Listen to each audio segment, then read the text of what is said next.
Le président de la République du Congo, Denis Sassou Nguesso, est arrivé à Paris ce 6 avril 2013 pour une visite de travail.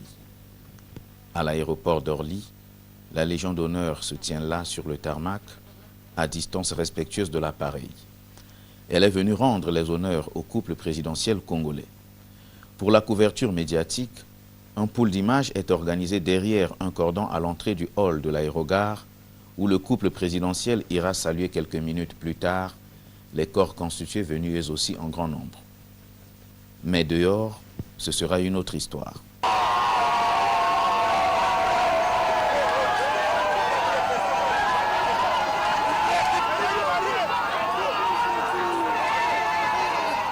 Moment émotif.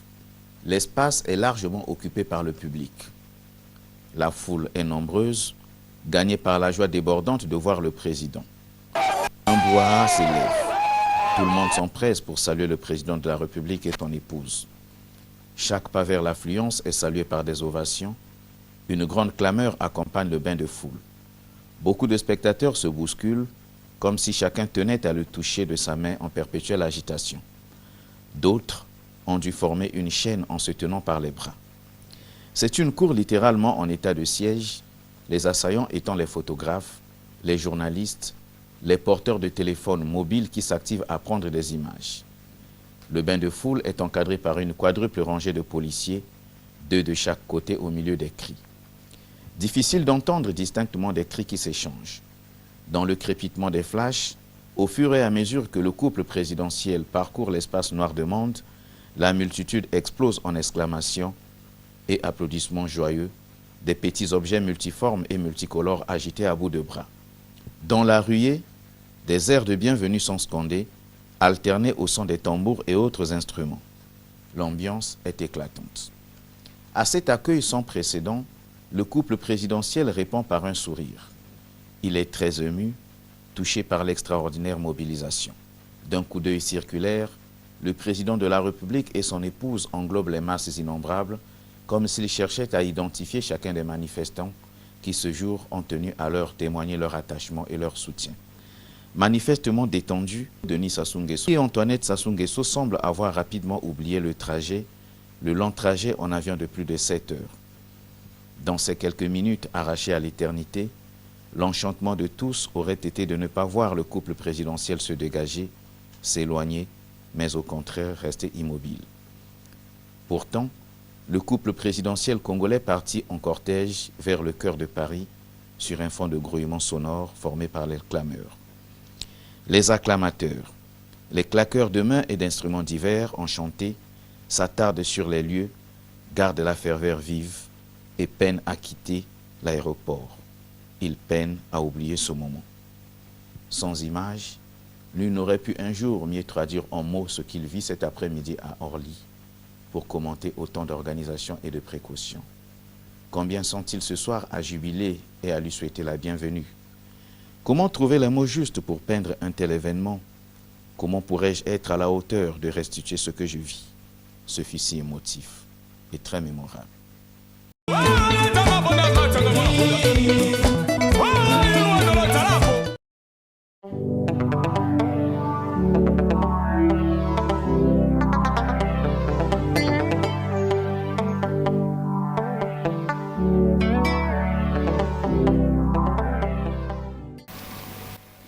Il n'y a aucune préférence chinoise.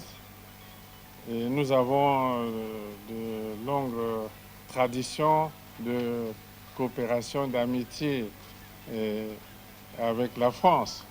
Mais nous avons aussi cette tradition de coopération avec la Chine parce que le Congo fait partie des tout premiers pays africains à avoir reconnu la République populaire de Chine.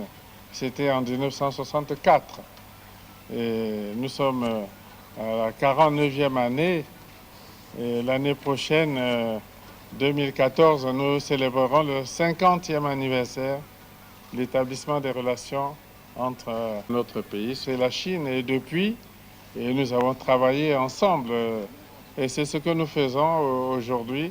Il n'y a rien de nouveau et une coopération fructueuse que nous entretenons. Voilà. Monsieur le Président, vous avez reçu... S'il vous plaît, Monsieur le Président. Vos homologues de la région, quel était l'objet de la rencontre? Ben, nous nous sommes retrouvés à Oyo, les présidents Museveni, Kagame, Kabila et moi-même.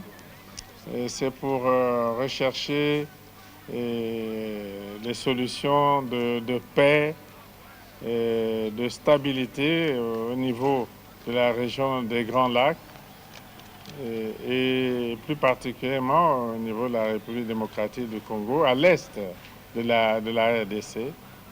Et je crois que c'est des consultations utiles et nous permettront d'envisager l'avenir avec un peu plus d'assurance. Monsieur le Président, juste une dernière question, s'il vous plaît. Est-ce que vous avez abordé la question de la procédure des biens mal acquis avec le chef de l'État français, et notamment des derniers actes de juridiction qui ont l'air de se resserrer autour des biens que vous possédez en France et autour de votre personne? Et est-ce que je peux compléter la question, Monsieur le Président? Est-ce que ce dossier vous empoisonne la vie et vous empêche de dormir? Certainement pas. Et ce que nous voulons rappeler, simplement, c'est que le principe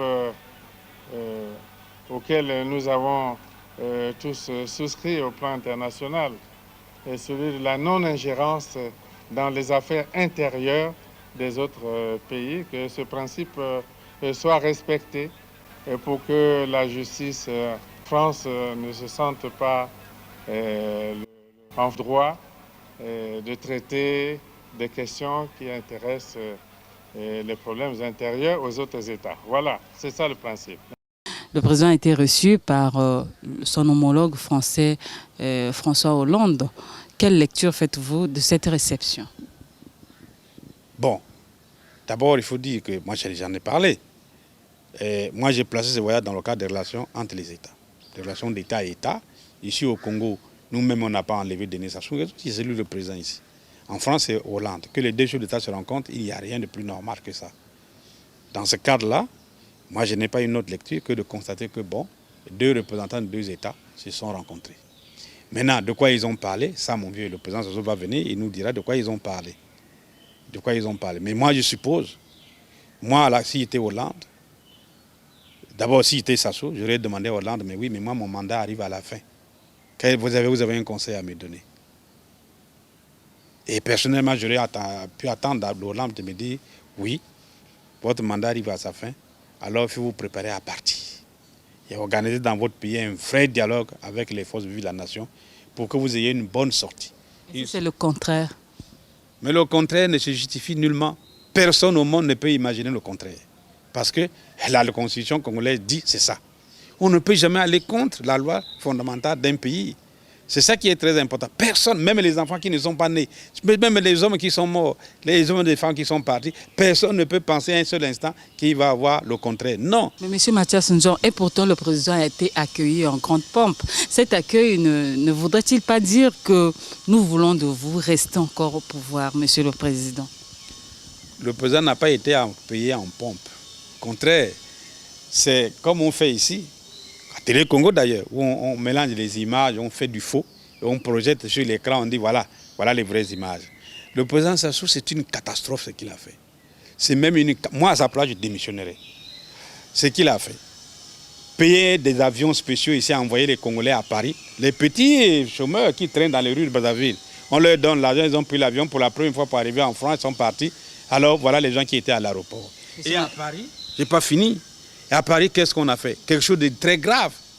On a pris de l'argent public. Les gens sont allés à la gare du Nord. Ils sont attablés.